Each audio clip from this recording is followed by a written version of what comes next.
Happy New Year. Josh Hanish here with 329, and I'm really excited to be kicking off 2025 with you.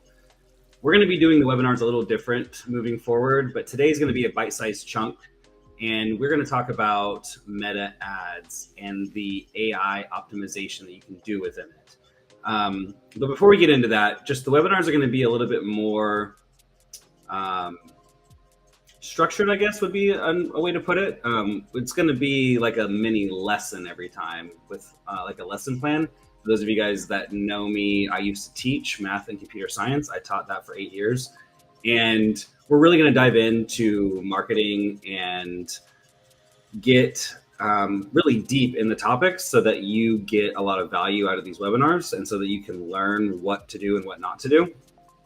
And that'll be starting next week. But today, I wanted to share with you meta ads and the AI tool that is now attached to them. Ruben on our team is our ad specialist, and he does a great job optimizing all of our client ad sets. And we tried using the AI tool to see what it could do for us. We are always trying to embrace new technology, especially AI, because it saves a lot of time, which we can pass that savings on to our clients. And it can improve efficiency in a lot of areas. But one thing that it does not help with is meta ads. If you know anything about Meta, they are the owners of Facebook and Instagram and WhatsApp, and you can place ads through them on those platforms, or to be placed on all those platforms. And if you know anything about ads, the hardest thing about creating an ad is making sure that you create one that resonates with your target audience. And the best way to do that is the shotgun approach, where you make a ton of different ads with different creative, meaning the images, and copy, meaning the text, and you get it all out there, and the AI at Meta will place the ads in front of the people that it feels like it would resonate with. Now, the old way, meaning a couple weeks ago, was to basically create all those ad sets yourself. So what we would do is Ruben would let the creative team know what the dimensions of the ads need to be, how long the ad should be, and then our creative team would make lots of versions for each ad. So let's say that we are running ads for a SaaS company to get new users.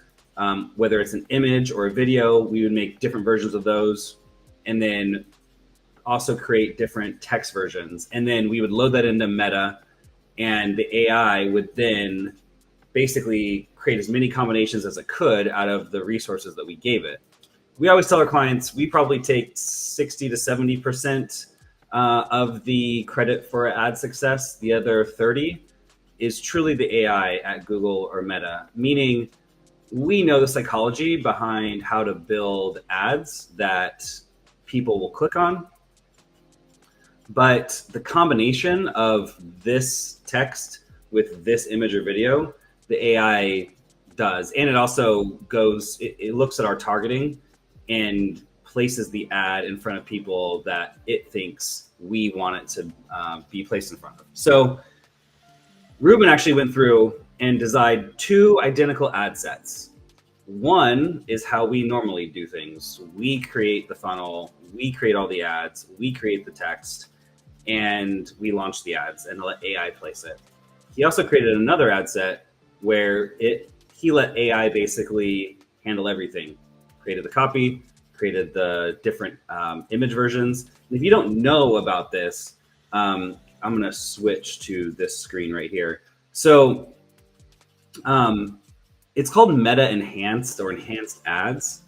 And you can have it do anything from making your image brighter to actually taking your image and creating other images using AI that are different than it. So let's say you have, a man in a picture with a computer. You could have AI change the man to a woman. You could have it be a different color of computer, a different color shirt he's wearing. It could be a brunette man, and then you transition the image into a blonde woman that has a purple computer rather than a red computer or whatever. So you can have AI through Meta basically recreate. It'll even turn static images into like 3D animations.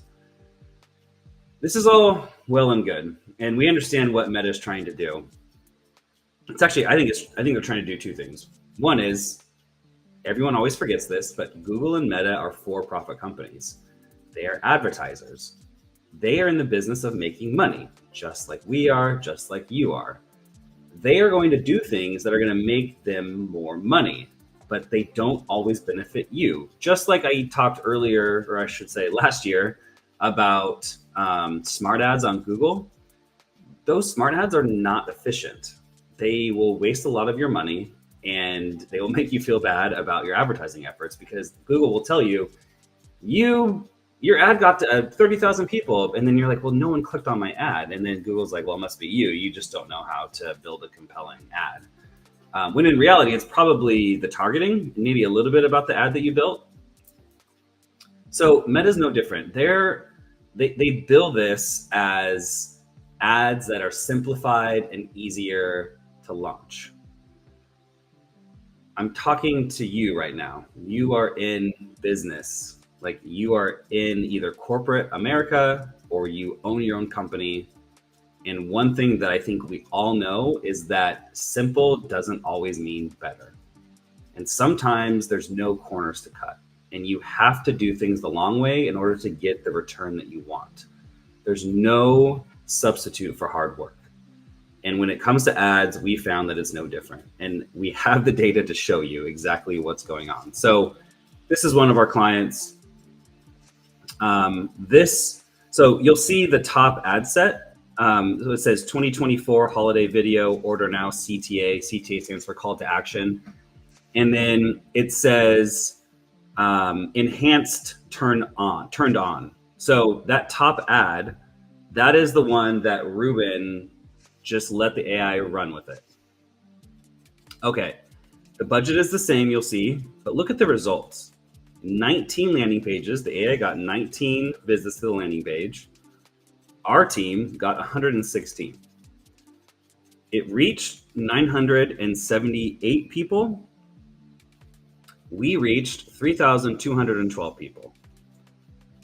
And now you go all the way over to the cost per result. So past impressions, which we did more, but the cost per result was double, almost double using AI. It was $1.60 versus 88 cents. Now, you'll look and it says amount spent. Well, the AI spent $30.33. We spent $101.95. Well, right, because it got shown to more people, so it spent more of the budget. What we care about is cost per result. It's almost half using us versus AI. And if you look at the click-through rate, the CTR, ours is higher by a whole percentage point.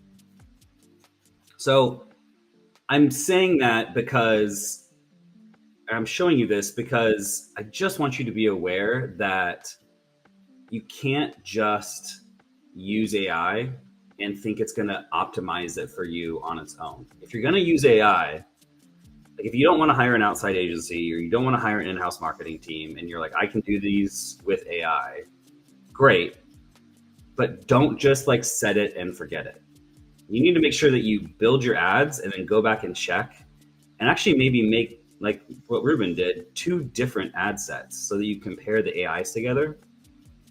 But don't just have AI build you a funnel and then launch it and just be like, okay, well, it must be really good because AI took care of it. It's got to be super efficient. It's got to be using my ad dollars the best that it can. That's not the case. It may be simple to use, which means, so this is where the money comes in for Meta. If it's simple to use, more people are going to use it. So the top line revenue is going to go up for Meta. That doesn't mean that the ads that are being built are good. So again, like I said at the beginning of, or at the end of last year, I think that every company should sit down with a marketing professional 1 or 2 times a year, if not every quarter, just to review, just pay someone a couple hours of their time to review what you're doing so that you can hear from a human being, from a professional, about what's working, what's not working, and how to make those changes. So the whole point of today was there are these new tools that are coming out that have AI built into them. Don't just trust them because they're AI.